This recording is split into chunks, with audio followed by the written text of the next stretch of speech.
yo ni inkuru nziza itangaje cyane wa mwana twamenye ku izina rya Tenge Rango Tenge aho yifotozanyije na Ishow Speed in America the Cops.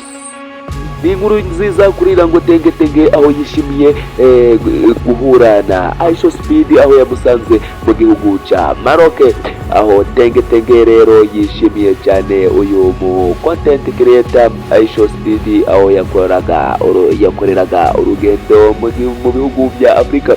Tenge rero akurikirwa na miliyoni 4 zo kuri YouTube channel, TikTok agakurikirwa na miliyoni 11, Ishow Speed agakurikirwa na miliyoni 46 ku rubuga rwa TikTok.